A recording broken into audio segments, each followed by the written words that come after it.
안녕하십니까. 골든플래닛 홍성인입니다.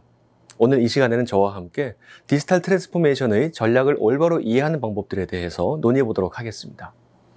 디지털 트랜스포메이션 혹은 디지털 전환 혹은 DT라고도 이야기하는 이것에 대해서 많은 사람들이 들어보셨지만 하지만 그 실체를 올바로 이해하고 계신 분들이 많지는 않습니다. 오늘 저와 함께 이 시간을 통해서 그것에 대해서 차분히 그리고 심도 깊게 말씀 나눠보도록 하겠습니다.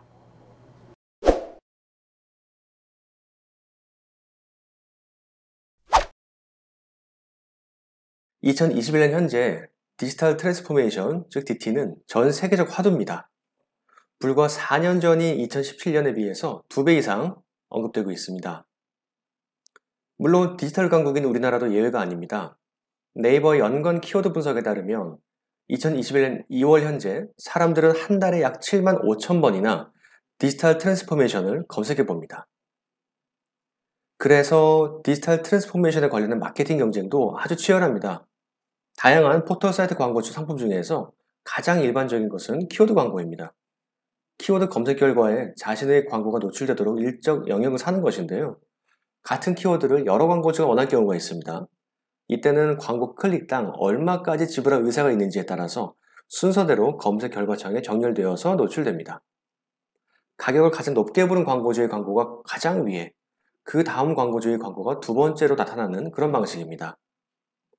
네이버 캠페인 데이터에 따르면 현 시점에 디지털 트랜스포메이션 키워드의 최고 입찰가는 약 7,550원입니다. 즉 소비자가 디지털 트랜스포메이션에 관련한 광고 한 번을 클릭할 때마다 광고주는 최대 7,550원을 네이버에 지불해야 합니다. 그럼에도 불구하고 해당 키워드의 상위 입찰하려는 광고주의 경쟁이 아주 뜨겁습니다. 그만큼 디지털 트랜스포메이션에 대한 사회적 열기가 아주 강렬합니다. 디지털 트랜스포메이션 성공 사례도 끊임없이 회자됩니다. 가령 도입 전 성공이 불투명했던 맥도날드의 무인 키오스크가 대박이 나자 업계는 이를 빠르게 도입하기 시작합니다.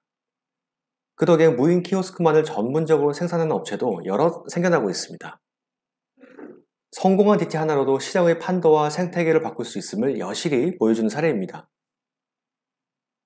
물론 우리의 토종 기업들도 열심히 노력하고 있습니다. S사, L사, G사 등 한국을 대표하는 대부분의 글로벌 기업들 모두 2021년도의 핵심 전략으로 디지털 트랜스포메이션을 꼽고 있습니다. 디지털 트랜스포메이션을 위한 전담 태스크포스를 꾸리고 경쟁사와 선진 기업의 디지털 트랜스포메이션 사례를 수집을 하고 또 분석하기도 합니다. 하지만 기시감이 드는 것도 사실입니다. 방금 언급한 기업들의 2019년, 2020년의 핵심 전략도 디지털 트랜스포메이션이었기 때문입니다. 매해 똑같은 핵심 전략을 세운 이유가 무엇일까요? 어쩌면 한 해도 성공한 적이 없기 때문일 수도 있습니다. 마치 올해는 금연을 결심하는 애연가들의 다짐처럼 말입니다. 이처럼 굴지의 글로벌 기업에게도 디지털 트랜스포메이션은 쉽지 않은 숙제입니다. 디지털 트랜스포메이션은 대체 왜 그렇게 어려운 것일까요? 원인을 분석하기 전에 우선 디지털 트랜스포메이션이 무엇인지 그 정의부터 한번 살펴보도록 하겠습니다. 영문 위키피디아에서는 디지털 트랜스포메이션을 다음과 같이 정의합니다.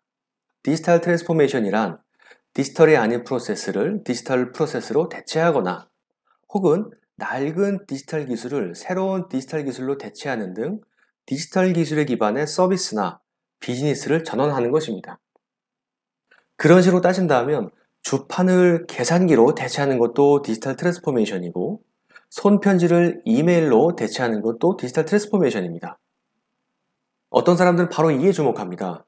디지털 트랜스포메이션은 추상적이고 거시적인 개념이며 따라서 실제 적용에는 어려움이 있다고도 말합니다. 그래서 구체적인 사례와 기술에 초점을 두고 미시적으로 접근해야 한다고도 말합니다. 맞습니다. 우리 회사의 매출 분석에 아담 스미스의 국부론이 큰 관련이 없듯이 디지털 트랜스포메이션도 구체적인 사례와 기술에 대한 면밀한 분석과 이해 없이는 가시적인 성과를 낼 수가 없습니다. 하지만 이것이 디지털 트랜스포메이션에 실패하는 근본적인 원인은 아닙니다. 다음의 사례를 먼저 살펴보겠습니다. 금년 목표는 임직원의 데이터마트 활용률 200% 달성. 어떤 중견기업의 2020년도 슬로건입니다. 전사 목표라고 봐도 괜찮을 것 같습니다. 그렇다고 한다면 임직원의 입장에서 해결해야 할 과제는 무엇이 될까요? 아마도 작년보다 2배 늘어난 데이터마트 활용 할당량일 것입니다. 그렇다고 한다면 기대하는 결과는 어떨까요? 데이터마트 활용 할당량을 부족함 없이 잘 채우는 결과를 기대하게 될 것입니다. 그렇다면 이를 어떻게 해결을 해야 될까요? 만일 로그인 횟수로 할당량을 체크를 한다면 작년보다 2배 더 접속을 하면 될 것이고요. 혹은 데이터마트에 머무르는 시간으로 할당량을 체크하면 작년보다 2배 더 오래 접속하면 될 것입니다. 실제 활용과는 무관하게 말입니다. 이러한 디지털 트랜스포메이션이 과연 의미가 있을까요? 경영자에게 혹은 임직원에게 도움이 되는 일일까요? 결코 그렇지 않을 것입니다. 회사는 회사대로 돈 쓰고 직원은 직원대로 불필요한 일에 시간을 써야 할 것입니다. 디지털 트랜스포메이션에 대한 이러한 접근법이 무의미하게 겉도는 이유는 무엇일까요? 바로 디지털 트랜스포메이션은 목표가 아닌 수단이기 때문입니다. 그러나 디지털 트랜스포메이션에 실패하는 대부분의 기업이 디지털 트랜스포메이션을 마치 목표인 것처럼 상정을 하고 전략과 사업을 정비를 합니다.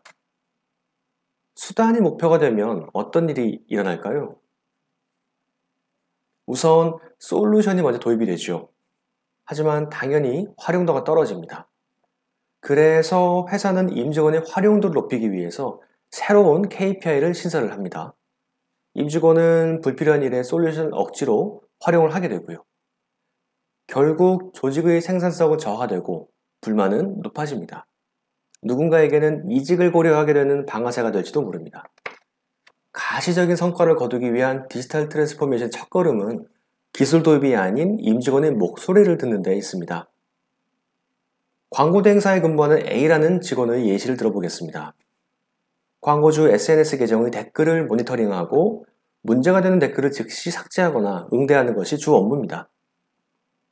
업무에 무엇이 고민인지 물어보니까 다음과 같이 말합니다.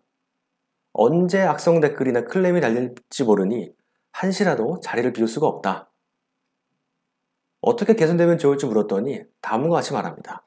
부재 중에도 악성 댓글이나 클레임을 바로 인지할 수 있으면 좋겠다.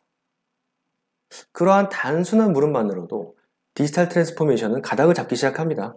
바로 악성 댓글을 실시간 감시하는 모니터링 시스템 도입입니다. 그렇게 하면 실현 가능한 목표도 생기게 되겠죠. 가령 상시 모니터링 시스템 도입으로 즉시 대응 성과 200% 달성과 같은 목표 말입니다. 우리는 이따금 마음이 조급해질 때 목표와 수단을 혼동을 합니다. 목표는 멀리 있지만 수단은 눈앞에 있으니까요. 디지털 트랜스포메이션에 대한 많은 이들의 마음도 그렇습니다. 디지털 트랜스포메이션의 성공 신화를 써내려가는 일부 기업들의 놀라운 성과에 주눅들어서 혹은 주주들의 안달에 마음이 급해집니다. 하지만 디지털 트랜스포메이션의 프로세스도 보통의 문제 해결과 다를 것이 없습니다. 나와 우리 조직의 구성원들이 호소하는 문제에서 시작하지 않는다면 디지털 트랜스포메이션은 결코 성공할 수가 없습니다. 디지털 트랜스포메이션의 수행 방법이 문제 해결을 위한 기존 프로세스와 다르지 않다고 한다면 왜 하필 오늘날 디지털 트랜스포메이션을 말할까요? 새로운 먹거리를 찾으려는 교육기관과 전문가들의 마케팅 전략일 뿐일까요? 사실 그렇지는 않습니다. 오늘날의 디지털 트랜스포메이션이 주목받는 이유는 과거 그 어느 때보다도 디지털 기술이 더 많은 사람들에게 해답을 주기 때문입니다. 불과 10수년 전까지만 해도 디지털 기술은 공학, 과학 같은 소위 이과적 물음에 주로 대답을 해왔습니다. 고객 서비스나 인사, 전략, 예술, 교육, 마케팅 등 소위 문과의 영역은 사람만이 해결할 수 있는 분야라고 생각을 해왔고 실제로도 그랬습니다. 그래서 디지털에 묻지도 않았습니다. 하지만 이젠 다릅니다. 다양한 인공지능 알고리즘으로 무장한 디지털 기술은 그러한 분야에서도 사람의 판단과 닮은 혹은 더 나은 해답을 내놓기 시작했습니다. 소비자의 취향을 고려해서 최적의 제품과 서비스를 추천을 하고 사람이 질문하는 바의 의미를 이해하고 응대합니다. 심지어 화가의 화풍을 모방을 해서 창의적인 그림을 그리기도 합니다.